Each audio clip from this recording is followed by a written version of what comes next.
حدیث پاک میں آتا ہے انما الاعمال بالنیات، اعمال کا دار و مدار نیتوں پر ہے۔ تو آئیے کچھ اچھی اچھی نیتیں بھی کر لیتے ہیں۔ بیان سننے سے پہلے کچھ اچھی نیت کر لیں۔ نیت کر لیجئے کہ رضائے الہی کے لیے بیان سنوں گا، باادب بیٹھوں گا، خوب توجہ سے سنوں گا، جو سنوں گا اسے یاد رکھنے، عمل کرنے اور دوسروں تک پہنچانے کی کوشش کروں گا۔ سبحان اللہ، سبحان اللہ۔ میرے پیارے اسلامی بھائیوں، ایک مرتبہ پھر ماہ غفران، نزول قرآن، رب کے مہمان ماہ رمضان کی آمد۔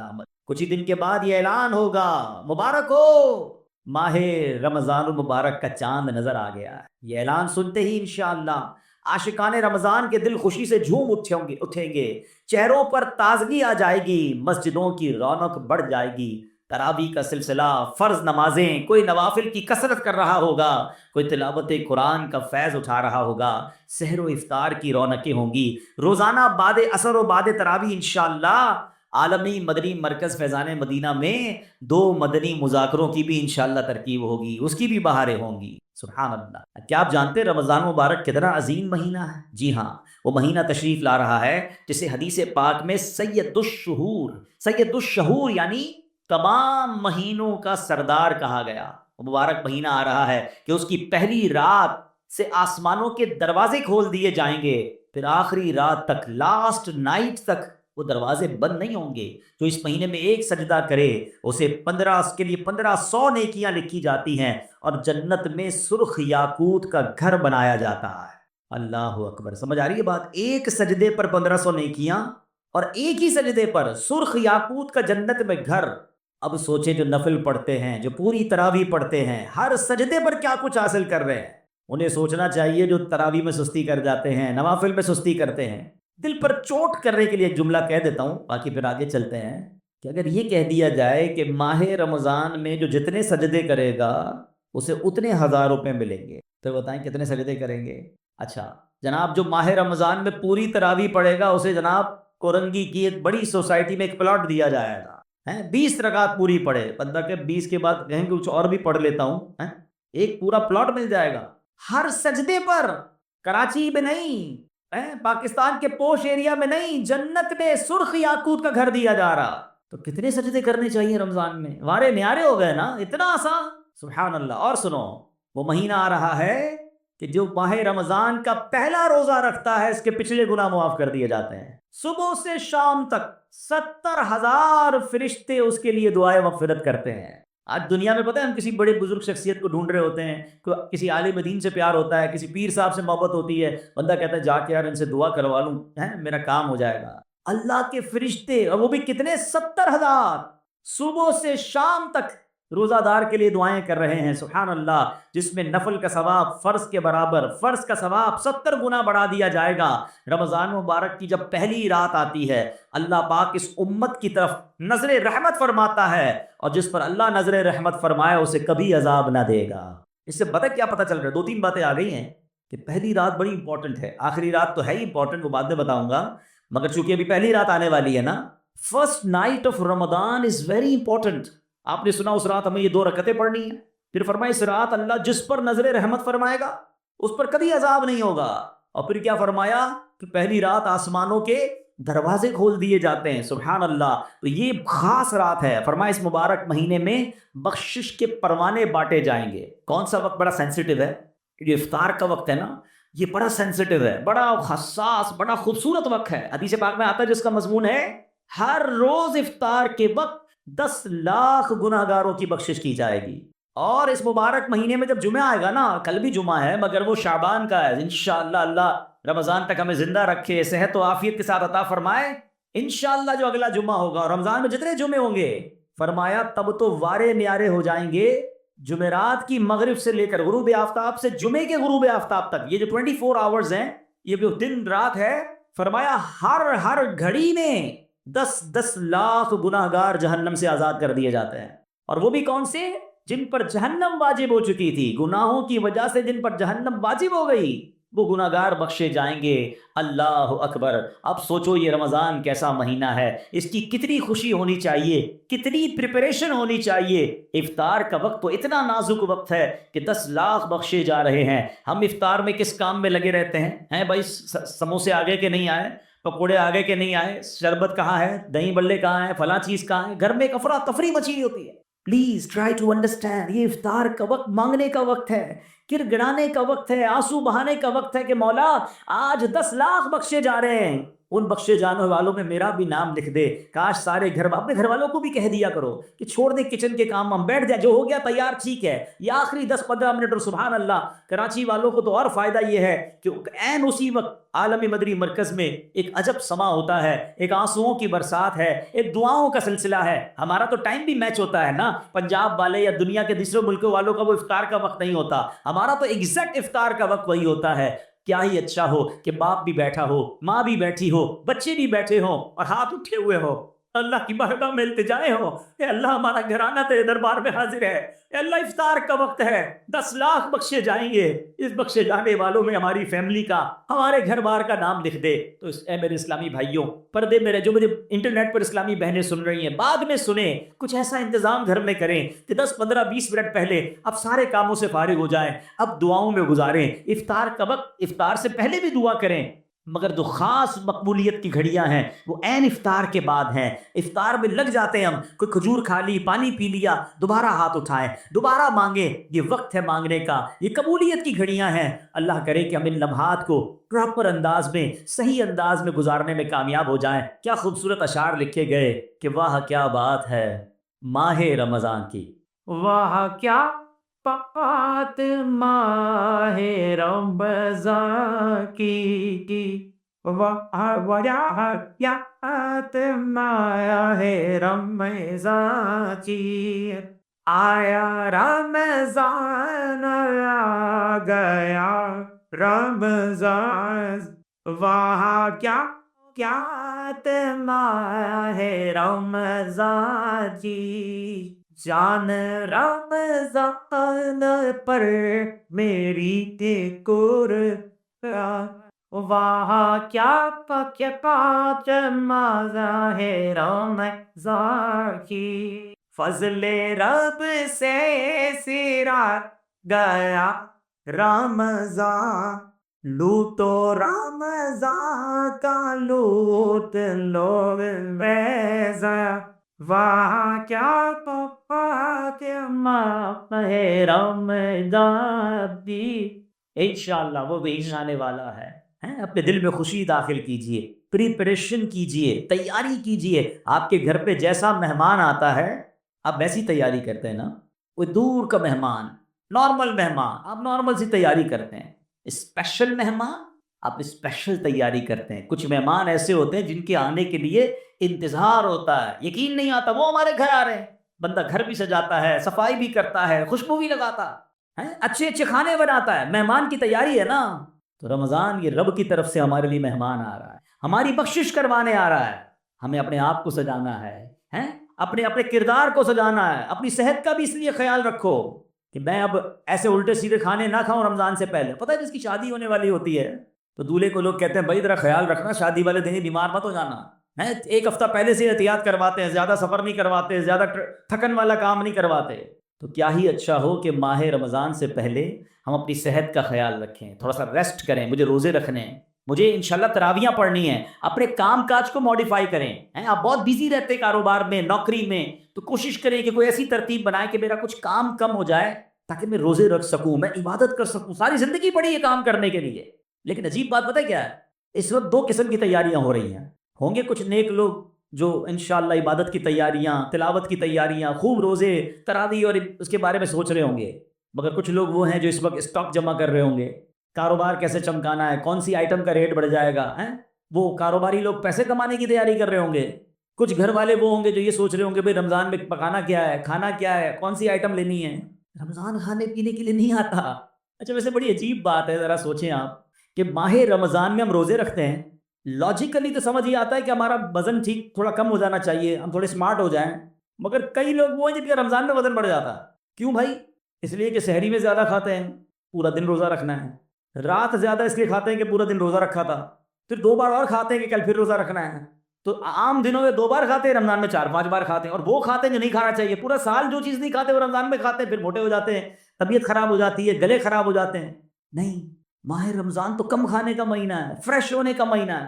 لیکن ہمارے یہاں تو فیسٹیول، اگر میں کہوں کسی کو کہ کسی غیر مسلم کو اگر رمضان میں دورہ کرا دیا جائے پاکستان کے مختلف شہروں کا اور کہیں بتاؤ کیا کیا آپ نے دیکھا، تو کہے گا لگتا ہے مسلمانوں کا کوئی کھانے پینے کا تہوار آ رہا ہے. کہ میں جس مٹھائی کی دکان پہ گیا وہ رش تھا، جس پکوڑے کی دکان پہ گیا وہ لائنیں لگی ہوئی تھی افطار سے پہلے، اور بورڈ لگے ہوئے تھے سحری آفر، افطار آفر. تو لگتا ہے مسلمانوں کا کوئی کھانے پینے کا سالانہ تہوار آتا ہے. کتنی عجیب بات ہے یار. جس مہینے میں پورا دن کھانے پینے سے رکنا ہے، اس مہینے میں سارا دن رات کھانے پینے کی باتیں ہو رہی ہوتی ہیں. مجھے بتائیں نا، ہم دوست آپس میں ملتے کیا بات کرتے ہیں؟ یار سناؤ آج سحری کہاں کرنی ہے؟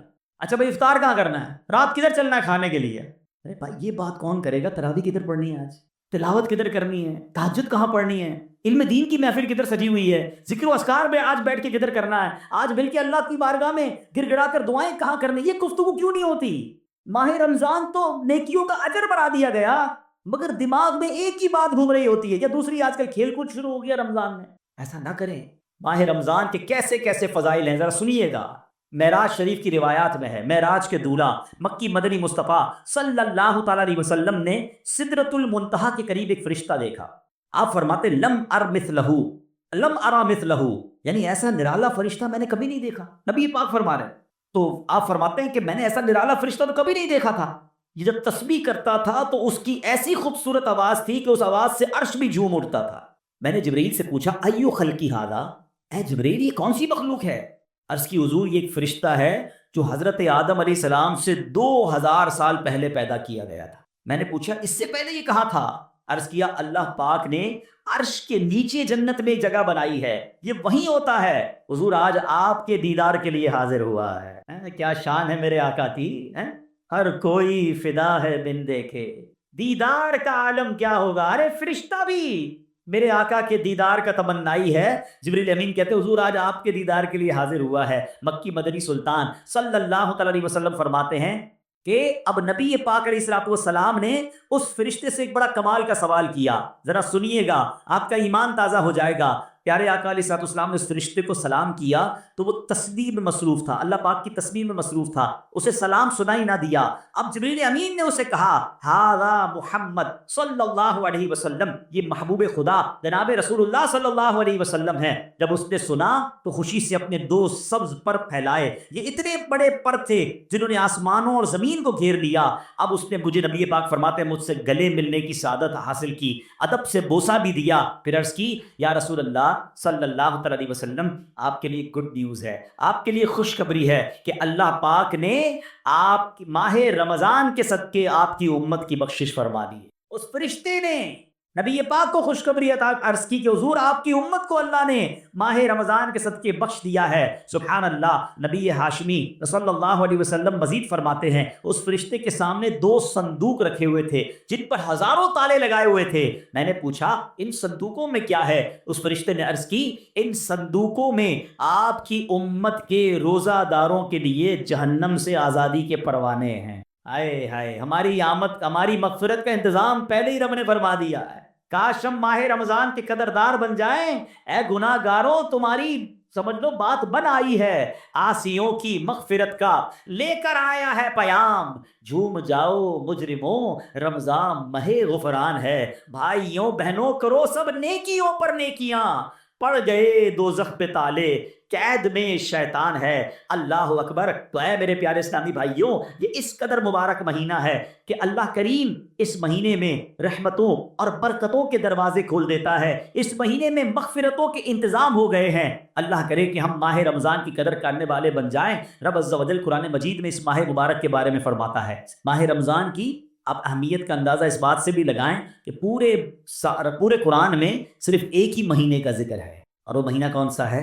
وہ مہینہ ماہ رمضان ہے. اللہ قرآن میں فرماتا ہے بسم اللہ الرحمن الرحیم شہر رمضان الذی انزل فیہ القرآن ھدی للناس وبینات من الھدی والفرقان فمن شہد منکم الشہر فلیصم. ترجمہ کنز العرفان. رمضان کا مہینہ ہے جس میں قرآن نازل کیا گئے، جو لوگوں کے لیے ہدایت اور رہنمائی ہے اور فیصلے کی روشن باتوں پر مشتمل ہے، تو تم میں جو کوئی یہ مہینہ پائے وہ روزے رکھے۔ پیارے اسلامی بھائیوں، رمضان المبارک کی شان کیسی ہے؟ یہ مہینے جس کو بھی رمضان ملتا ہے نا، اس کو گویا لاٹری لگتی ہے۔ میں آپ کو واقعہ سناتا ہوں، بہت امیزنگ واقعہ ہے۔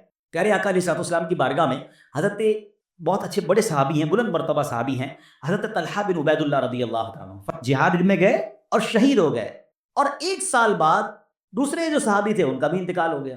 ٹھیک ہے، حضرت طلحہ فرماتے ہیں ان دونوں کے دنیا سے جانے کے بعد ایک رات میں نے خواب میں دیکھتا ہوں کہ میں جنت کے دروازے پر کھڑا ہوں، یہ دونوں صحابی رسول وہاں موجود ہیں۔ اتنے میں جنت کے اندر سے کوئی باہر آیا، وہ صحابی جن کا انتقال 1 سال بعد ہوا تھا انہیں لے کر جنت میں چلا گیا۔ تھوڑی دیر کے بعد دوبارہ وہ فرشتہ آیا اور جو صحابی 1 سال پہلے شہید ہوئے تھے ان کو بعد میں جنت میں لے کر گیا۔ اب بات سمجھ آ رہی ہے؟ جو شہید ہوئے، زیادہ عبادت کرتے تھے، وہ بعد میں جنت میں گئے، اور جو 1 سال بعد جن کا انتقال ہوا جو اتنی عبادت نہیں کرتے تھے مگر وہ جنت میں پہلے چلے گئے۔ اچھا کمال دیکھو صحابہ کرام علیہ رضوان کا، کہ جو بھی خواب دیکھتے تھے، جو بھی ذہنوں میں سوال ہوتا تھا، ڈائریکٹلی نبی پاک علیہ الصلوۃ والسلام کی بارگاہ میں آ جاتے۔ ان کے پاس کیسی نعمت موجود تھی کہ اس کا مسئلے کا حل تو نبی پاک نے کرنا ہے۔ کہ حضور یہ کیا ماجرا ہے؟ شہید وہ ہوئے، عبادت بھی زیادہ کرتے تھے، جنت میں وہ بعد میں جا رہے ہیں، جن کا انتقال بعد میں ہوا حضور وہ پہلے جا رہے ہیں جنت میں۔ اللہ اکبر! تو نبی پاک علیہ الصلوۃ والسلام نے کیا خوبصورت جواب دیا، فرمایا یہ دوسرے صحابی 1 سال زیادہ زندہ نہیں رہے؟ ہاں جی حضور یہ تو 1 سال زیادہ زندہ رہے۔ تو فرمایا کیا 1 سال زیادہ زندہ رہنے والے نے 1 سال پہلے شہید ہونے والے سے زیادہ روزے نہیں رکھے 1 سال؟ فرمایا ہاں روزے تو رکھے۔ تو نبی پاک نے پوچھا کیا اس 1 سال بعد والے نے سجدے زیادہ نہیں کیے؟ عرض کہتی حضور سجدے بھی زیادہ کیے۔ تو نبی پاک نے فرمایا بس اسی وجہ سے ان دونوں کے درمیان زمین و آسمان کا فرق ہے۔ بات سمجھ آ رہی ہے؟ مومن اور نیک آدمی کی لمبی عمر یہ اس کے لیے بہت بڑی سمجھ لو فائدہ ہے کہ وہ جتنا جیتا ہے اتنے سجدے زیادہ کرتا ہے، اتنے رمضان اسے ملتے ہیں۔ بھی 15 شعبان کو نوافل پڑھے تھے نا، 2 رکعت یہ بھی تو تھے نا کہ اللہ ہمیں درازی عمر بالخیر عطا فرما۔ یاد رکھیے گا، بندہ نیک ہو اور عمر طویل ہو تو اس کے وارے نہیں آ رہے ہیں، لیکن اگر بندہ گناہ گار ہے، اس کی عمر بڑی ہو جائے تو وہ تو مارا گیا نا، اس کی تو روز نماز قضا ہو رہی ہے، اس کے رمضان کے روزے بھی قضا ہو رہے ہیں، وہ روز جھوٹ بول رہا ہے، وہ روز حرام کما رہا ہے، تو اس کا تو گناہوں کا میٹر جاری ہے نا۔ یہ لوگ بڑی عمر کی جو دعا کرتے ہیں نا، بڑی اچھی نعمت ہے یہ، لیکن اللہ سے ہمیشہ یہ دعا کریں کہ مولا نیکیوں والی طویل عمر عطا فرما، عافیت والی طویل عمر عطا فرما۔ تو پتہ چلا کہ پھر رمضان آ رہا ہے میری بخشش کروانے، پھر رمضان آ رہا ہے میرے نامہ اعمال میں درود پاک پڑھنے صلو علیہ۔ تو پتہ چلا کہ ماہ رمضان یہ ہمارے لیے بہت بڑا احسان ہے۔ اللہ خیر سے رمضان عطا کر دے، اس کو ضائع نہ ہونے دینا، اس کو خوب نیکیوں میں گزارنا۔ پچھلے گناہوں کی معافی کا ایک اور چانس دیا جا رہا ہے، مغفرت کا گویا ایک اور موقع آنے والا ہے۔ اللہ کرے کہ ہم اس کی قدر کرنے میں کامیاب ہو جائیں۔ یا خدا ہم عاصیوں پر یہ بڑا احسان ہے، یا خدا ہم عاصیوں پر یہ بڑا احسان ہے، زندگی میں پھر عطا ہم کو کیا رمضان ہے۔ یا الہی تو مدینے میں کبھی رمضان دکھا، یا الہی تو مدینے میں کبھی رمضان دکھا، مدتوں سے دل میں یہ عطار کے ارمان ہے۔ تو اے میرے پیارے اسلامی بھائیوں، کاش ماہ رمضان کی ہم قدر کرنے میں کامیاب ہو جائیں۔ آپ کو معلوم ہے ماہ رمضان جب ماہ رمضان آتا تھا نا تو میرے آقا اس کا بھرپور استقبال فرماتے تھے۔ انشاءاللہ دعوت اسلامی کی طرف سے آج امید ہے کہ نگران شورا اور پھر پرسوں امیر اہل سنت ایک نرالا انداز استقبال کا اعلان کرنے والے ہیں۔ میں نہیں چاہتا میں پہلے اعلان کروں، ہمارے بزرگوں سے وہ اعلان آ جائے گا تو آپ سب کو پتہ چل جائے گا۔ ویسے تو انشاءاللہ جیسے میں نے کہا کہ اس نیت سے گھر کی صفائی کرنا، گھر میں خوشبو لگانا، اچھا لباس پہننا ہے، خوشی کا اظہار کرنا، ایک دوسرے کو مبارکباد دینا، یہ بھی بہت ضروری ہے۔ دیکھیں ہمیں اگر اپنی آنے والی نسلوں تک یہ بات باقی رکھنی ہے کہ رمضان کی اہمیت رہے، ہمارے بچوں کو پتہ چلے، انہیں سارا سال انتظار رہے، تو ہمیں بھی ماہ رمضان کو سیلیبریٹ کرنا چاہیے۔ نبی پاک کیا کرتے، میرے آقا جب چاند نظر آتا نا سبحان اللہ، تو پیارے آقا علیہ الصلوۃ والسلام قبلے کی طرف رک کر کے یوں دعا مانگتے۔ ذرا دعا دیکھیے گا کون سی ہے۔ آقا کی دعا کیا ہوتی؟ اللہم اہلہ علینا بالامن والامانہ والسلامۃ والعافیۃ المجللۃ ودفاع الاسقام والعون علی الصلاۃ والصیام والقیام وتلاوۃ القرآن اللہم سلمنا لرمضان وسلمہ منا حتی ینقضی وقد غفرت لنا ورحمتنا وعفوت عنا اے اللہ اس چاند کو ہم پر امن و امان، سلامتی، مکمل عافیت اور بیماریوں سے حفاظت کا ذریعہ بنا، اور نماز، روزے، عبادت اور تلاوت قرآن پر مدد کا سبب بنا۔ اے رب کریم ہمیں رمضان کی وجہ سے سلامتی عطا فرما، یعنی اسے ہمارے لیے سلامتی والا بنا اور اسے ہم سے سلامتی عطا فرما، یہاں تک کہ جب یہ رخصت ہو تو تیری مغفرت و رحمت اور عفو درگزر ہمارا یقینی مقدر بن چکا ہو۔ سبحان اللہ۔ تو پتہ چلا رمضان مبارک کی آمد پر خوشخبریاں دینا، لوگوں کو مبارکباد دینا، یہ اچھا کام ہے۔ انشاءاللہ اگر ہم رمضان کی آمد کی خوشی بنائیں گے، اللہ کی رحمت جوش میں آئے اور کاش ہم جنت کے حقدار بن جائیں، مگر ایک احتیاط اس میں کرنی ہے۔ جب بھی رمضان آتا ہے نا تو ایک بڑا عجیب سا میسج وائرل ہوتا ہے۔ کیا وائرل ہوتا ہے؟ حدیث پاک میں ہے کہ جس نے سب سے پہلے آمد رمضان کی مبارک دی اس کے لیے جنت واجب ہو جاتی ہے۔ ایسی کوئی حدیث ہمارے آقا مکی مدنی مصطفیٰ صلی اللہ تعالی علیہ وسلم سے ثابت نہیں ہے، نہ ہی رمضان کے بارے میں، نہ ہی کسی مبارک مہینے کے بارے میں۔ ایسے جھوٹے میسیجز کو آگے بڑھانا نہیں چاہیے۔ جو بھی آپ کو میسج بھیجے اس کو محبت کے ساتھ سمجھائیں کہ ایسی کوئی حدیث نہیں ہے۔ حدیث پاک ذرا غور سے سن لیں، جو ہر میسج آگے فارورڈ کر دیتے ہیں نا، پہلے چیک تو کریں یہ حدیث ہے بھی کہ نہیں۔ ہم کہیں جھوٹی حدیث یا جھوٹی بات پھیلانے کا سبب تو نہیں بن رہے۔ حدیث پاک سنیے گا، من کذب علی متعمدا فلیتبوأ مقعدہ من النار۔ آقا فرماتے جس نے مجھ پر جان بوجھ کر جھوٹ باندھا، مثلا نبی پاک علیہ الصلوۃ والسلام نے کوئی بات فرمائی نہیں تھی اور یہ کہہ دیا کہ پیارے آقا علیہ الصلوۃ والسلام کی حدیث ہے، تو ایسا بندہ اپنا ٹھکانہ جہنم میں بنا لے۔ تو بالکل بھی اور لوگ اچھا یہ تو عجیب ہے نا، کہیں بیٹھے اللہ قرآن میں یہ فرماتا ہے بھائی قرآن میں آیا ہے، کدھر آیا ہے بھائی یہ اس کو بھی نہیں پتا ہے، حدیث میں یہ بات آئی ہے، بھائی کون سی حدیث کس کتاب ہے پتہ کچھ نہیں ہے، اپنی طرف سے بولی جا رہے ہیں۔ بھائی کس نے کہا ہے آپ کو قرآن میں آیا ہے، حدیث میں آیا ہے؟ آپ کو جو پتہ نہیں ہے، آپ کو یاد نہیں، اتنا سخت معاملہ ہے نبی پاک کی طرف جھوٹ باندھنا ہے۔ آقا نے کیا فرمایا؟ اپنا ٹھکانہ جہنم بنائے۔ تو آپ کہتے ہیں میں نے کہیں پڑھا ہے، ہو سکتا ہے میں نے کہیں سنا ہے، قرآن اور حدیث کی بات کرتے ہوئے لرزہ آ جانا چاہیے۔ ایک زبر زیر پیش کا ہم فرق نہیں کر سکتے قرآن میں، جناب اللہ نے قرآن میں یہ فرمایا، تم کو نہیں پتا قرآن میں یہ ہے، بحث کریں گے اور قرآن کو بیچ میں لے آئیں گے۔ یہ ہماری خواتین بھی بہت کرتی ہیں۔ تو مہربانی کر کے اسے توبہ کریں، اور ان معاملات میں جب تک آپ کے سامنے، آپ دیکھیں آج کروڑوں لوگوں کی تقدیریں بدلنے والے، لاکھوں ہزاروں حافظ اور عالم بنانے والی شخصیت امیر اہل سنت، نہ جانے کتنی ہزاروں ان کو حدیثیں یاد ہوں گی، کتنی روایتیں اور آیتیں یاد ہیں، مگر آج بھی آپ مدنی مذاکرے میں دیکھیں یہ ہماری تربیت کے لیے کہ وہ پہلے قرآن کی کوئی آیت پڑھنی ہے تو لکھا ہوا سامنے لاتے ہیں، حدیث پڑھنی تو پورا پڑھ کے سناتے ہیں، تاکہ ایگزیکٹلی وہی لفظ لوگوں کے سامنے جائے جو نبی پاک کے مبارک دہن مبارک سے نکلا۔ میارے آقا علیہ الصلوۃ والسلام کا ہر وہ لفظ جو نبی پاک کی زبان اقدس سے نکلا ہے، وہ چونکے چنانچے جیسا کہ کر کے نہیں، ایگزیکٹلی وہ بیان کرنے کی کوشش کرتے ہیں۔ اور یہ تربیت ہے دنیا بھر کے دعوت اسلامی والوں، بلکہ میں کہتا ہوں ساری دنیا کے مسلمانوں کے لیے، کہ بات کس کی کر رہے ہو یار، کس کی زبان سے وہ جملہ نکلا ہے آپ کو پتا ہے؟ پوچھو میرے اعلیٰ حضرت سے وہ زبان کیسی ہے، اس کی گفتگو کیسی ہے؟ میرے رضا کہتے ہیں وہ دہن جس کی ہر بات وحی خدا، وہ دہن جس کی ہر بات وحی خدا، چشمہ علم و حکمت پہ لاکھوں سلام، وہ زبان جس کو سب کن کی کنجی کہیں، اس کی نافذ حکومت پہ لاکھوں سلام۔ تو ہماری آپ کی جرت نہیں ہونی چاہیے کہ حدیث میں اپنی طرف سے حاشیے لگائیں، اپنی طرف سے معاذ اللہ قرآن پاک کے بارے میں بعض اوقات تو یہ بات ایمانیات پر آ جائے گی، اگر اپنی طرف سے کوئی بات ایڈیشن کر رہا ہے تو بڑے احتیاط کی حاجت ہے۔ البتہ ماہ رمضان ایک اور خوبصورت آیت سنیے گا، اس میں قرآن پاک نے جو ہم پر رمضان کے روزے فرض کیے گئے نا، اس کا ریزن بیان کیا، یعنی ہماری شریعت ہم سے چاہتی کیا ہے؟ روزے تو ہم برسوں سے رکھ رہے ہیں، بچپن سے روزے رکھ رہے ہیں، کئی ایسے یہاں ایسے ہوں گے، لیکن اس روزے سے میں حاصل کیا کرنا ہے؟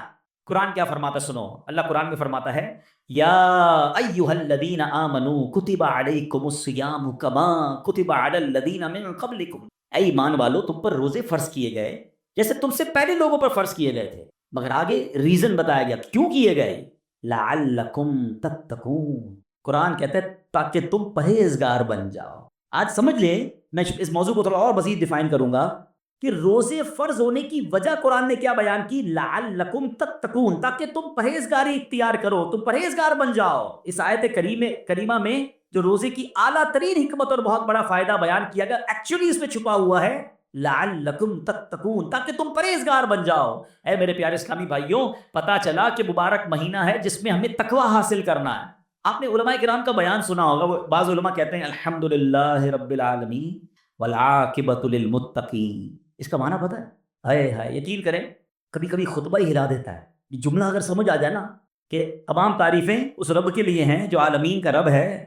والعاقبۃ للمتقین، جو آخرت ہے نا، جو بعد والی زندگی ہے وہ ہے ہی متقین کے لیے. تو ہم کدھر جائیں گے اگر ہم متقین نہیں ہیں، متقیوں میں نہیں ہیں، تو پھر ہمارا کیا بنے گا؟ اب ذرا غور کیجئے، تقویٰ یہ بڑی کمال کی نعمت ہے، آسان نہیں ہے. مگر سبحان اللہ، رمضان کا روزہ جو ہے وہ ہمیں متقی بنانے آیا ہے. قرآن کہتا بھی یہی ہے، لعلکم تتقون، تاکہ تم پرہیزگار بن جاؤ، متقی بن جاؤ. سبحان اللہ، تقویٰ کتنی بڑی دولت ہے.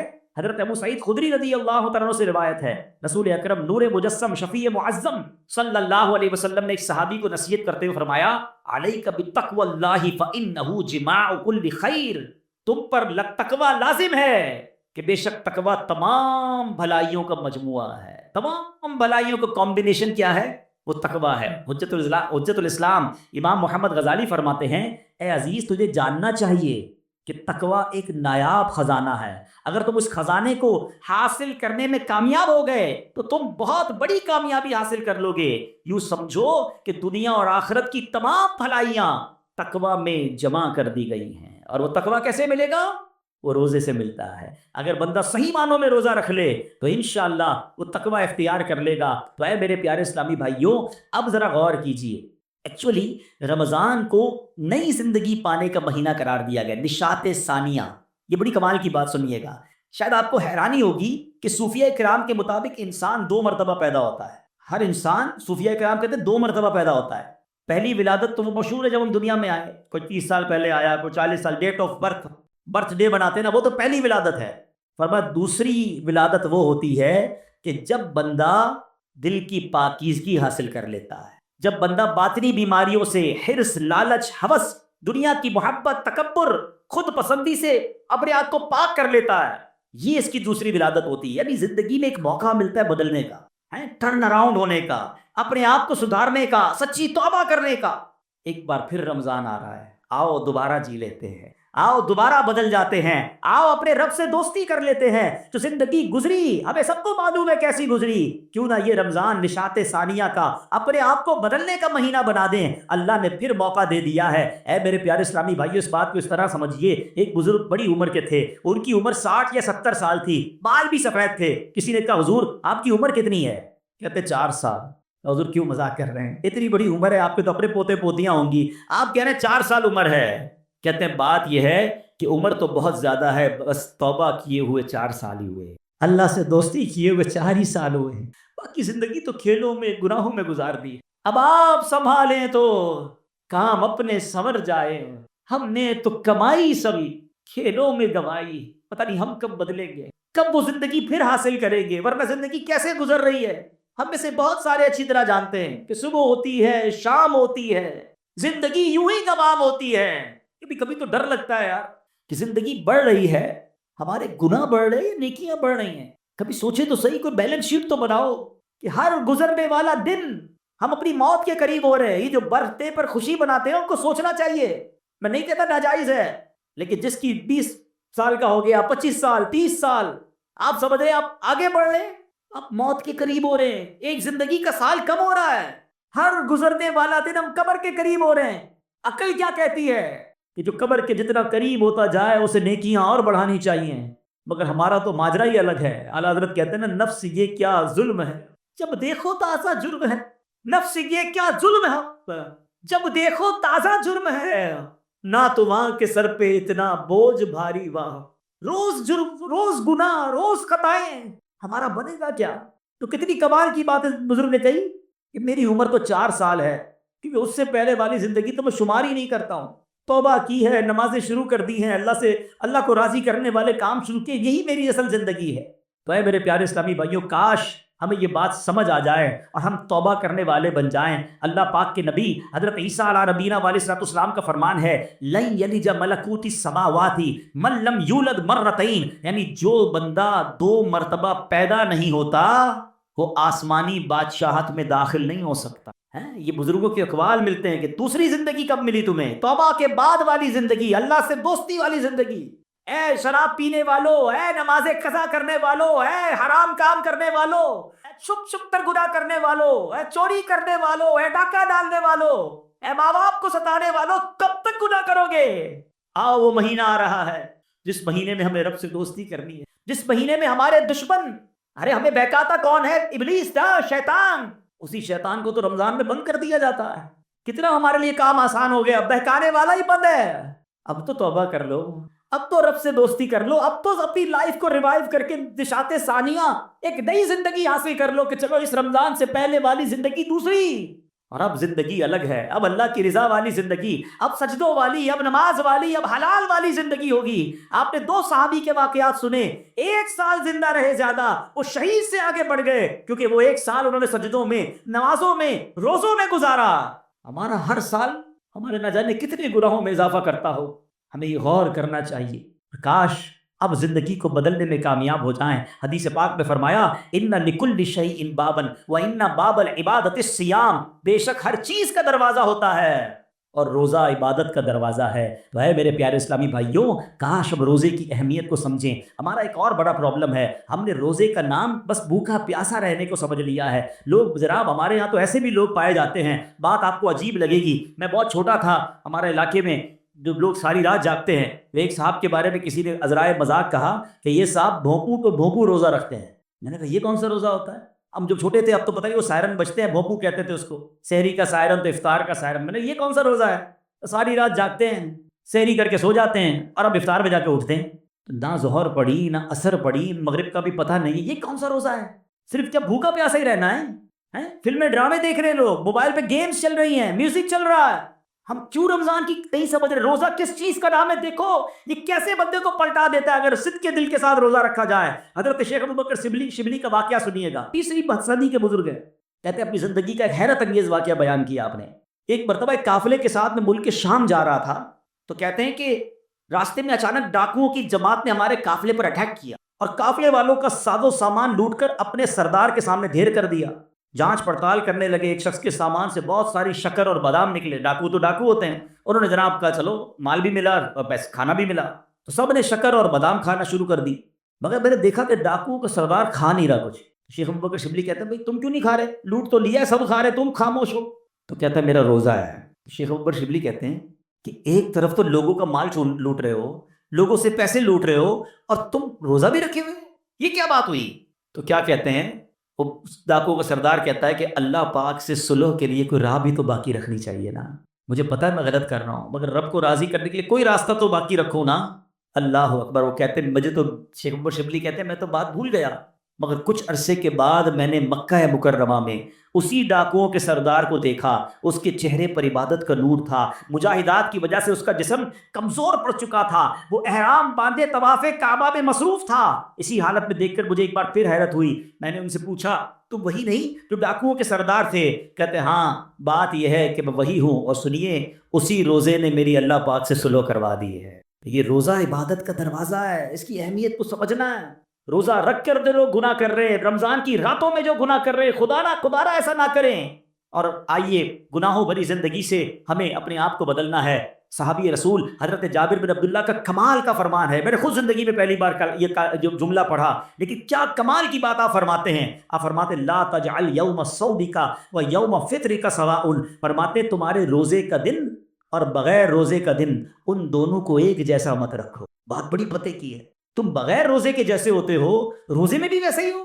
روزے کا دن الگ ہونا چاہیے، اس دن عبادتیں زیادہ ہونی چاہیے، اس دن گناہوں سے بدلنا ہونا چاہیے، اس دن میرے اندر اور تبدیلی آنی چاہیے. کاش آنکھوں کا روزہ ہو کہ میری آنکھیں حرام نہ دیکھیں، کاش زبان کا روزہ ہو کہ میری زبان جھوٹ نہ بولے، کسی کا دل نہ دکھائے. کاش میرے ہاتھ بھی روزے میں ہوں، یہ ہاتھ کسی ظلم کی طرف نہ بڑھیں. کاش میرے پیر بھی روزے والے ہوں، یہ پیر مجھے کسی حرام کے اڈے کی طرف نہ لے جائیں. اللہ کرے کہ صرف بھوکا پیاسا نہیں، ہم اپنے پورے جسم کا روزہ رکھیں، اپنے کردار کا روزہ رکھیں، میری ذات سے کسی کو تکلیف نہ پہنچے. اور سچی بات بتاؤں، روزہ تو بہت سارے لیسن دیتا ہے. تقوی کی بات ہو رہی ہے نا، ایکچولی تقوی کی شاندار پریکٹس بھی ہمیں روزہ کرواتا ہے. مجھے بتائیے جب ہم روزہ رکھتے ہیں اور افطار کا وقت قریب آنے والا ہوتا ہے، لاکھوں کروڑوں لوگ روزہ رکھتے ہیں پوری دنیا میں، اب دیکھیں تو اربوں لوگ روزہ رکھتے ہیں. کوئی ایک اسلامی بھائی، بچہ بچی مجھے بتا دیں، اسلامی بھائی اسلامی بہن، کہ جو روزے سے پہلے چپکے سے گھر میں جائے، کوئی دیکھنے والا نہ ہو اور کچھ کھانا پینا کھا لے. آپ کے ساتھ کئی بار ایسا ہوا ہوگا کہ افطار سے پہلے آپ گھر گئے ہوں گے، گھر میں کوئی نہیں ہے، آپ نے فریج کھولا ہوگا، کوئی ٹھنڈا شربت پڑا ہوا ہے، فروٹ کٹا ہوا ہے، گھر میں پانی کا جگ بھی پڑا ہوا ہے، آپ کو پیاس بھی لگ رہی ہے، گھر میں کوئی بھی نہیں ہے، کوئی ایک ایسا جس نے چپکے سے پانی پی لیا ہو. جب کوئی نہیں دیکھ رہا بھائی کیوں نہیں پیا آپ نے؟ تو آپ کیا جواب دیں گے؟ کون دیکھ رہا ہے؟ اللہ دیکھ رہا ہے. ایسا ہی ہے نا. اچھا یہ تو چلے کھانے پینے کی بات ہے. ہم افطار سے پہلے عصر کی نماز پڑھ رہے ہیں, حلق خشک, تھکے ہارے, وضو خانے پر گئے, وضو کر رہے ہیں. جب کلی کرتے ہیں تو ہمارے منہ میں پانی آ چکا ہے. منہ اور حلق میں کتنا فاصلہ ہے؟ 1 انچ کا بھی فاصلہ نہیں ہے. کوئی دیکھ بھی نہیں سکتا کہ میں نے کلی کر کے پانی کتنا باہر نکالا, کتنا اندر ڈال دیا. تو ایک آدھا گھونٹ پی لو بھائی, کسی کو نہیں پتہ چلے گا. تو آپ کیا جواب دیں گے؟ کون دیکھ رہا ہے؟ جواب ذرا بلند آواز سے دو نا, کون دیکھ رہا ہے؟ کمال کی بات ہے. دیکھو روزہ کیسی شاندار پریکٹس کرا رہا ہے. میں اکیلا ہوں, کھا پی اس لیے نہیں رہا ہوں کہ اللہ دیکھ رہا ہے. اور آپ کو پتہ یہی کھانا پینا سحری کا وقت ختم ہونے سے پہلے بھی حلال, افطار کا وقت ہو گیا اس کے بعد پھر حلال. صرف اس ٹائم میں نہیں کھا پی رہا, حلال چیزیں تھی روزے کی وجہ سے بعد میں رک گیا. تو جو رب تمہیں کھاتے پیتے دیکھ رہا ہے وہ حرام کام کرتے نہیں دیکھتا. آپ سوچئے یہ شاندار, ہم ہر سب جتنے مسلمان پریکٹس کرتے ہیں رمضان میں بالکل پکی پریکٹس ہوتی ہے. اللہ دیکھ رہا ہے سحری کھاؤں گا, اللہ دیکھ رہا ہے پھر فلم کیوں دیکھتے ہو, اللہ دیکھ رہا ہے پھر حرام کیوں دیکھتے ہو, اللہ دیکھ رہا ہے تم جھوٹ کیوں بولتے ہو. رمضان میں بھی گناہ کر رہے ہیں لوگ, اور رمضان کے بعد تو دھڑلے سے کر رہے ہیں. کیا میرا رب معاذ اللہ تمہیں صرف کھاتے پیتے دیکھ سکتا ہے؟ تمہیں حرام کام کرتے ہوئے, حرام کماتے ہوئے, جھوٹ بولتے ہوئے, کسی پر زیادتی کرتے ہوئے نہیں دیکھ رہا؟ اس وقت کیوں خیال نہیں آتا اللہ دیکھ رہا؟ اس کا مطلب یہ ہوا کہ اللہ کی رحمت سے ہمیں پریکٹیکلی تقوی کی پریکٹس کرائی جاتی ہے رمضان میں, تاکہ ہم تگڑے ہو جائیں, ہم روحانی طور پہ مضبوط ہو جائیں. شیطان کو بند کر دیا جاتا ہے.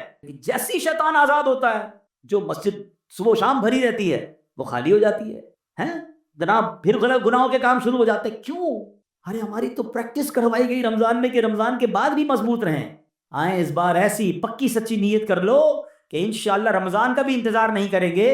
آج سے انشاءاللہ اب نمازوں کی پابندی شروع ہو جائے گی انشاءاللہ. آج سے اب گناہوں کو چھوڑ کر رمضان کا استقبال کرنا ہے نا. اب میں آپ کو بتاتا ہوں میرے آقا رمضان کیسے گزارتے تھے. ایک عاشق رسول کے لیے تو سب سے بہتر طریقہ تو پیارے آقا کا رمضان ہے نا, جن کے صدقے رمضان ملا ہے, جن کے صدقے یہ ماہ ملا ہے. آئیے میں بتاتا ہوں وہ رمضان کیسے گزارتے تھے. سبحان اللہ, اللہ کے پیارے حبیب علیہ الصلوۃ والسلام جب رمضان آتا نا, بی بی عائشہ فرماتی ہے آپ کے چہرے کا رنگ بدل جاتا. اچھا کیوں بدلتا تھا؟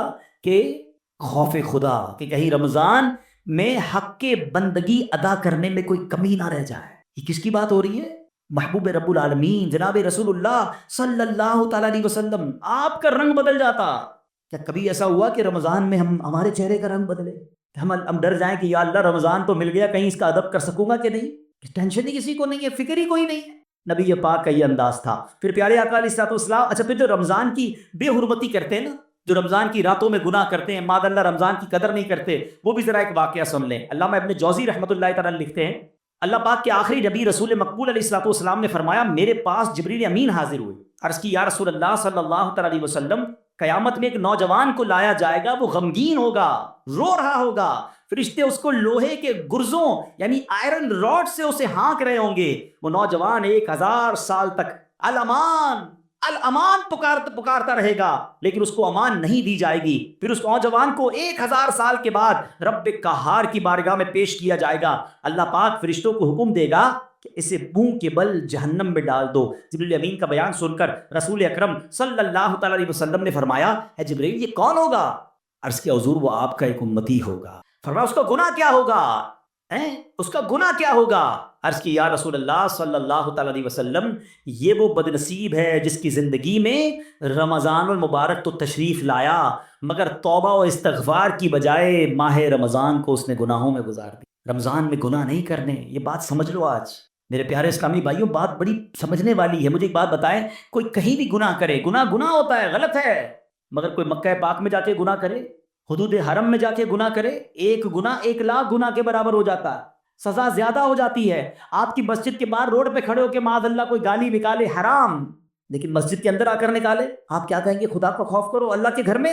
تو اسی طرح کچھ مقام کی اہمیت ہوتی ہے, کچھ وقتوں کی اہمیت ہوتی ہے, کچھ مہینوں کی اہمیت ہوتی ہے. رمضان ہمیں بخشوانے آیا ہے, اور اگر رمضان میں بھی گناہ ہوں گے وہ اللہ کے غضب کو دعوت دینے والی بات ہے. حدیث پاک کا مضمون ہے کہ جو رمضان میں ایک گناہ کرے گا اس کے 1 سال کے اعمال برباد کر دیے جائیں گے. اب اس پہ ڈرنا ہوگا, ہمیں اس کی پریکٹس کرنی ہوگی. اچھا ایسا تو ہے نہیں کہ جیسے رمضان کا چاند نظر آئے گا میری جناب جتنی بھی گناہوں کی عادتیں وہ آٹومیٹکلی بند ہو جائیں گی. جس کی جھوٹ بولنے کی عادت ہے، جس کی حرام دیکھنے کی عادت ہے، جس کی لڑائی کرنے کی عادت ہے، جس کی معاذ اللہ برے کام کرنے کی عادت ہے، وہ رمضان میں کیسے بچائے گا اپنے آپ کو؟ تو ابھی سے اپنے آپ کو بچانا شروع کر دیں، پریکٹس شروع کریں، اور اپنا ذہن بنا لو آپ، کچھ بھی ہو جائے میں نے انشاءاللہ گناہ نہیں کرنا۔ رمضان میں اپنے آپ کو گناہوں سے بچانا ہے۔ میرا موبائل اگر گناہوں کی طرف لے جاتا ہے، مجھے موبائل نہیں چاہیے، نہ بھلے وہ چھوٹا والا موبائل لے لوں، یا کم از کم یہ پیجز اور یہ بہت سارے جو سافٹ ویئر اپنے موبائل سے نکال دوں، کیونکہ کہیں میرا موبائل ہی مجھے گناہ نہ کروا دے۔ مجھے نہیں کھولنا ٹی وی اگر میرے ہاتھ سے ریموٹ ہاتھ میں آتا ہے اور میں کچھ غلط چیز دیکھتا ہوں۔ مدنی چینل دیکھیں، سبحان اللہ، ہر اس دوستی سے، ہر اس کمپنی سے، ہر اس صحبت سے مجھے بچنا ہے کہ جہاں بیٹھتا ہوں تو غیبتیں ہوتی ہیں، جہاں بیٹھتا ہوں تو جناب گناہ ہوتے ہیں، مجھے نہیں جانا بھائی۔ ایک گناہ اور ایک سال کے اعمال برباد، پتہ چلا لوگ رمضان میں نیکیاں کر کے بخشش پا رہے ہوں اور میں اپنی بری عادتوں کی وجہ سے مار کھاؤں۔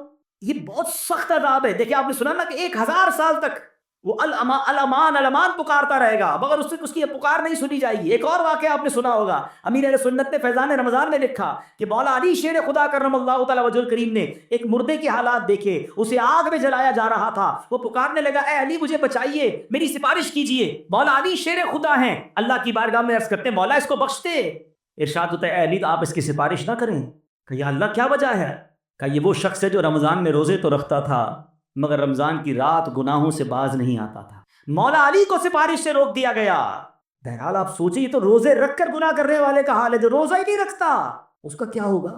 تو خدا را یہ مہینے میں قدر کرنی ہے۔ یہ مہینہ میری اور آپ کی بخشش کے لیے آیا ہے، یہ ہمارے اعمال نامے کو بہت زیادہ انشاءاللہ امپروو کرنے کے لیے آیا ہے۔ اللہ کرے کہ ہم اس مہینے کے بارے میں سوچیں۔ ایک اور انداز میرے آقا کا کیا تھا، بی بی عائشہ صدیقہ رضی اللہ تعالیٰ عنہا فرماتی ہیں جب رمضان کا مہینہ تشریف لاتا تو پیارے آقا علیہ الصلوۃ والسلام عبادت پر کمر باندھ لیا کرتے۔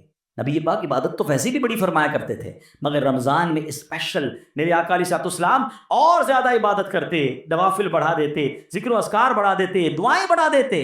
تو ہمیں بھی رمضان میں پلان کرنا ہے کہ میں نے انشاءاللہ تلاوت قرآن کرنی ہے، میں نے رمضان میں اتنے نوافل پڑھنے ہیں، میں نے انشاءاللہ اتنے درود پڑھنے ہیں، میں نے آپ فضول کاموں سے بچنے لگ جائیں، آپ کی ویسے ہی ٹائم میں بڑی برکت ہو جانی ہے۔ اچھا، رمضان المبارک میں پیارے آقا کا ایک اور انداز، نبی پاک رمضان میں 20 رکعت تراویح پڑھتے تھے۔ یاد رہے، کچھ لوگ 20 رکعت میں ڈنڈی مار رہے ہوتے ہیں، وتر بھی ادا فرماتے، 20 رکعت پوری ادا فرماتے۔ پیارے آقا نے 20 رکعت تراویح، نبی پاک نے نماز تراویح با جماعت پابندی سے ادا نہ فرمائی، صرف 2 دن ادا کی، اور پھر سبحان اللہ ہم پر کتنی بڑی مہربانی کی۔ آپ فرماتے کہ اگر اس پر پابندی کی گئی تو فرض ہو جانے کا اندیشہ ہے، میری امت کے لیے دشوار ہو جاتی، اس لیے آپ نے جماعت کی پابندی نہ فرمائی، البتہ 20 رکعتیں نبی پاک نے پڑھی۔ اور پھر آپ کے بعد حضرت عمر رضی اللہ تعالیٰ عنہ نے باقاعدہ 20 رکعت نماز تراویح کی جماعت کا اہتمام کیا۔ آج پوری دنیا میں مسلمان تراویح پڑھتے ہیں، مگر وہ لوگ ایک نیا ٹرینڈ چلا ہے، 3 روزہ تراویح، 5 روزہ تراویح، 7 روزہ تراویح۔ غلط نہیں ہے یہ، مگر اس میں ایک احتیاط یہ کرنی ہے کہ جو بھی لوگ یہ انتظام کرتے ہیں وہ حافظ صاحب سے بھی کہتے ہیں، اور حافظ صاحب سے بھی میری گزارش ہے کہ پراپر قرآن پڑھیں۔ ہم قرآن سننے کے لیے جمع ہوتے ہیں، کوئی ایوارڈ نہیں چاہیے کہ جناب ماشاءاللہ 10 پارے بھی 4 پارے بھی پڑھ رہے ہیں اور 10 بجے فارغ بھی کر رہے ہیں، بڑے اسپیڈ میں پڑھتے ہیں۔ وہ اسپیڈ میں پڑھ رہے ہیں، قرآن پڑھنے کا ثواب مل بھی رہا ہے کہ نہیں؟ ٹھیک ہے نا، کچھ سمجھ ہی نہیں آ رہا تلاوت کیا ہو رہی ہے۔ تو یہ کوئی ریس نہیں لگی ہوئی، اللہ کا کلام ہے، اس کے آداب ہیں، اس کی جناب کوئی طریقہ کار ہے، اس کے پروناؤنسیشنز ہیں۔ بعض اوقات مخارج کی غلطی اور صحیح طریقے سے نہ پڑھنا ثواب کی بجائے گناہ ہوتا ہے، تو پڑھنے والے بھی احتیاط کریں اور ایسی جگہ ہی جا کر پڑھیں کہ جہاں صحیح معنوں میں صحیح تلفظ کے ساتھ تلاوت ہوتی ہو۔ لیکن اگر کوئی 3 روزہ 5 روزہ 7 روزہ تراویح پڑھتا ہے، ٹھیک ہے، اگر صحیح تلاوت ہوئی اور آپ کی نماز ہو گئی، اوکے، عاشقان رسول کے ساتھ آپ نے پڑھی، ماشاءاللہ۔ لیکن اس کا مطلب یہ نہیں کہ آپ نے 3 روزہ ختم قرآن کر لیا، 5 روزہ ختم قرآن کر لیا، پورا مہینہ چھٹی ہو گئی۔ چاند رات تک، جب تک چاند نظر نہیں آتا اس سے پہلے آپ نے روزانہ تراویح پڑھنی ہے، سنت موقدہ ہے۔ کچھ لوگ سمجھتے تراویح نہیں پڑھی تو کوئی گناہ نہیں ہے، نہیں، تراویح سنت موقدہ ہے۔ سیدی اعلیٰ حضرت فرماتے ہیں سنت موقدہ کے ترک کی عادت بنا لینا گناہ ہے۔ اور میں نے آپ کو پہلے بتایا آج بیان کے شروع میں، ہر سجدے پر 1500 نیکیاں ہیں، تو سستی تو کرنی نہیں ہے۔ 20 رکعتوں کے بعد تراویح کے وتر کے بعد نفل بھی پڑھنے ہیں، اللہ کرے سحری میں اٹھے تو تہجد بھی پڑھیں، ہر سجدے پر نیکیاں ہیں۔ تو ہمیں تو اور عبادت کرنی ہے، نہ کہ عبادت سے جی چرانے کے، دور بھاگنے کے فارمولے اختیار کریں۔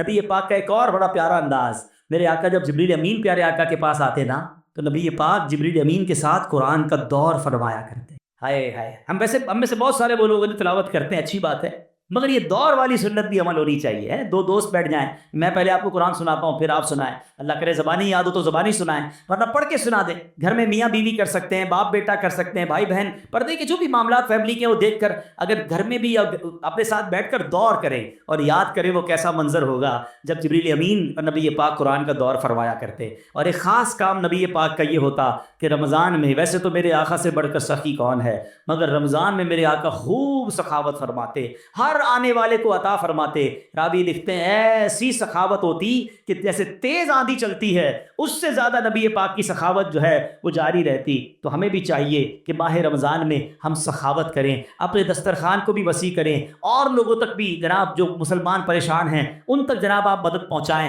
یہاں جس سے جتنا بن سکے. ایک بات یاد رکھیے گا, جب بھی بات سخاوت کی آتی ہے نا تو ذہنوں میں یہ بات آتی ہے کہ جناب یہ تو امیروں کا کام ہے. یہ بھول ہے ہماری. سخاوت جو ہے نا وہ ایکچولی دل کی غنا کا نام ہے. کوئی بے شک 1 روپیہ دے اللہ کی راہ میں, اخلاص کے ساتھ دے, اپنی حیثیت کے مطابق دے رہا ہے, ہو سکتا ہے اس کے 1 روپیہ کسی کے لاکھ روپے سے بڑھ جائے. حدیث پاک میں بھی ہے, ایک حدیث پاک کا مضمون ہے کہ 1 لاکھ سے بڑھ گیا. صحابی نے کہا حضور 1 لاکھ سے کیسے بڑھ گیا؟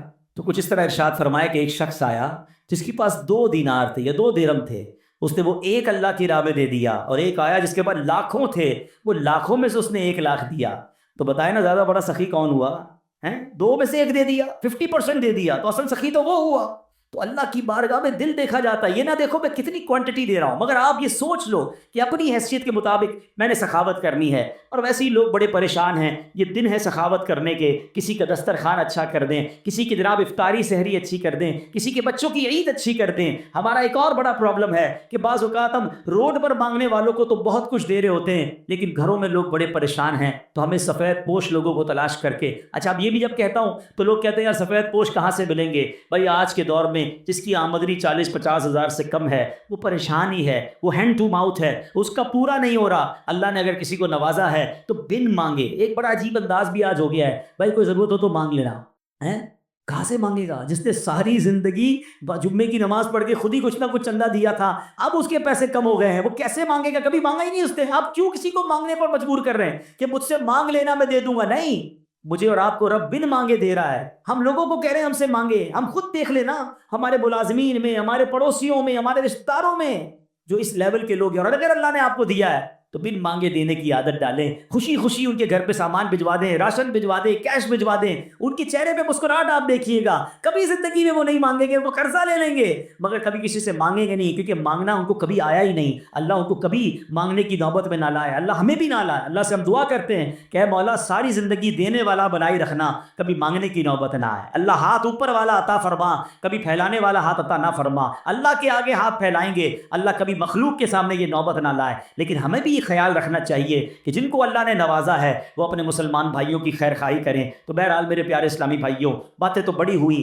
کہ ماہ رمضان میں گناہوں سے بچنا ہے, ماہ رمضان میں عبادت کرنی ہے, ماہ رمضان میں تلاوت کرنی ہے, ماہ رمضان کے ایک ایک لمحے کو استعمال کریں. جیسا کہ میں نے کہا کہ افطار کا وقت بڑا مبارک ہے, اس وقت دعائیں کریں. تہجد پڑھنا بڑا آسان ہو جاتا ہے رمضان میں. جب بھی سحری کے لیے اٹھیں آپ پہلے وضو کر کے 2 رکعت, 8 رکعت تک تہجد پڑھی جا سکتی ہے. 8 پڑھ لیں, ورنہ کم از کم 2 رکعت پڑھیں, کچھ دیر دعا کریں, خاص قبولیت کا وقت ہے. اور پھر آپ سحری وغیرہ گھر والے مل کر کر لیں. اور سبحان اللہ, پاکستان میں تو ایک اور بڑی نعمت ہمیں یہ حاصل ہے کہ دعوت اسلامی نے وہ کمال کیا جو صدیوں پہلے سے کوئی ایسی بات ہمیں سننے کو نہیں ملتی. ہاں, میرے آقا علیہ الصلوۃ والسلام نے زندگی میں ایک بار پورے مہینے کا اعتکاف فرمایا تھا. اللہ سلامت رکھے میرے پیر و مرشد کو. کیا شاندار طریقہ دیا ہے کہ جس سے ممکن ہو کہ مجھے رمضان میں گناہ نہیں کرنے, جو یہ چاہتا ہے کہ پورا رمضان میں برکتوں والا پالوں, تو کیا شاندار فارمولہ دیا کہ پورے مہینے کا اعتکاف دعوت اسلامی نے کئی سالوں سے شروع کیا ہوا ہے. اور ہزاروں ہزار اسلامی بھائی دنیا بھر میں پورے مہینے کے اعتکاف میں بیٹھتے ہیں. اور عالمی مدنی مرکز کے اعتکاف کی تو کیا بات ہے, دنیا کے کتنے ملکوں سے لوگ آتے ہیں, اور قبلہ شیخ طریقت امیر اہل سنت بھی وہاں جلوہ فرما ہوتے ہیں. تو آپ میں سے جن سے بن پڑے زندگی میں کوئی ایک رمضان تو ایسا ہو کہ ہم پورا مہینہ اللہ کے گھر میں بیٹھ جائیں. اور پھر اعتکاف کی تو کیا شان ہے. نبی پاک فرماتے ہیں من اعتکف ایمانا و احتسابا غفر له ما تقدم من ذنبه. آقا فرماتے ہیں جو ایمان کی حالت میں ثواب حاصل کرنے کے لیے اعتکاف کرے اس کے پچھلے سارے گناہ معاف کر دیے جاتے ہیں. تو آخری عشرے کے اعتکاف کی تو شان ہی نرالی ہے. پورا مہینہ نہیں تو آخری عشرے کا اعتکاف کریں. کیوں کہ ایک رات ہے, ہاں وہ بڑی کمال کی رات ہے. قرآن پاک میں رمضان کا تو ذکر آیا نا, اس رات کے لیے تو پوری سورت آئی ہے سورہ قدر کے نام سے، اور کیا فرمایا؟ انا انزلناہ فی لیلۃ القدر وما ادراک ما لیلۃ القدر لیلۃ القدر خیر من الف شہر۔ تم نے کیا جانا لیلۃ القدر کیا ہے؟ لیلۃ القدر 1000 مہینوں سے بہتر ہے، تو یہ 1000 مہینوں سے بہتر رات کیسے ملے گی؟ سبحان اللہ، ہمارے آقا کتنے مہربان ہیں، یہ نہ فرمایا کہ پورے سال میں کبھی بھی لیلۃ القدر آ جائے، پورا سال ڈھونڈنا پڑتی، یہ بھی نہ فرمایا کہ پورے رمضان میں کوئی بھی رات لیلۃ القدر ہے تلاش کرو، پورا مہینہ ڈھونڈنا پڑتا، فرمایا رمضان کے آخری عشرے کی 5 طاق راتوں میں سے ایک رات لیلۃ القدر ہے، اسے تلاش کر لو، حدیث کا مضمون ہے۔ تو پھر اسی لیے اعتکاف کیا جاتا ہے کہ 10 دن اگر ہم مسجد میں ہیں تو جو بھی رات شب قدر ہوگی وہ ہمیں حاصل ہو جائے گی، تو ممکن ہو سکے تو رمضان کے آخری عشرے کا اعتکاف کر کے لیلۃ القدر کی برکتیں حاصل کریں۔ رب کریم سے پھر دعا ہے، اے مولا ہمیں صحت کے ساتھ عافیت کے ساتھ ماہ رمضان نصیب فرما، پورے روزے رکھنا نصیب فرما، پوری تراویح پڑھنا نصیب فرما، اور جو بخشے جائیں اے اللہ ان بخشے ہو کے صدقے ہم گناہگاروں کی بھی بخشش فرما۔ الحمدللہ ماہ رمضان میں لوگ اپنی زکوٰۃ اپنے عطیات دیتے ہیں، پہلے اپنے غریب رشتہ داروں کا خیال رکھیں، یہ ان کا حق ہے۔ اور اس کے بعد میری گزارش ہے، عاشقان رسول کی عظیم تحریک دعوت اسلامی، وہ تنظیم جس نے دنیا بھر میں کمال کر دکھایا ہے، لاکھوں لاکھ حافظ قرآن اور جناب ناظرہ قرآن پڑھنے والے فارغ کیے، آج ماشاءاللہ کورنگی میں میرے ساتھ بائیں طرف 80 بچے ہیں، اسی مسجد میں لگنے والے مدرسۃ المدینہ مدرسہ اجمیر فیضان اجمیر مدرسے میں ان 80 بچوں نے ناظرہ قرآن ختم کیا ہے۔ انشاءاللہ ابھی اجتماع کے بعد ان کی اسناد کی تقسیم بھی ہوگی۔ تو آپ سوچیں کہ ابھی کیلکولیشن ہم کر رہے تھے کہ دعوت اسلامی جو ہے اس نے اب تک 5 لاکھ کے قریب حافظ قرآن اور ناظرہ پڑھنے والے فارغ کر دیے ہیں۔ آپ سوچیں یہ کتنی بڑی خدمت ہے، اور اس وقت تقریباً مدارس اور جامعات میں ملائیں تو 5 لاکھ کے قریب بچے اور بچیاں بغیر فیس کے قرآن پاک پڑھ رہے ہیں، درس نظامی کر رہے ہیں۔ الحمدللہ ایک بڑی کمال کی کیلکولیشن آئی ہے، لوگ اپنی اپنی اچیومنٹ بیان کرتے ہیں، ذرا سنیے گا۔ 2023 میں، پہلے کی بات نہیں کر رہا، صرف 2023 میں دعوت اسلامی نے 12,586 حافظ قرآن ہمیں عطا کیے ہیں ایک سال پر۔ اچھا اس کو مہینے پہ ڈیوائیڈ کریں تو ماہانہ 1048 حافظ قرآن، اور روزانہ پہ ڈیوائیڈ کریں تو روزانہ ایوریج بنتی ہے 35 حافظ قرآن۔ اب اس کو ایک اور کیلکولیشن میں کریں تو ہر گھنٹے، ہر گزرنے والا گھنٹہ جو ہے دعوت اسلامی کا آلموسٹ 1.5 یعنی 1.5 حافظ قرآن، اگر 2 گھنٹے گزرے تو 3 حافظ اور مل جاتے ہیں اس امت کو۔ کیسی فیکٹری ہے؟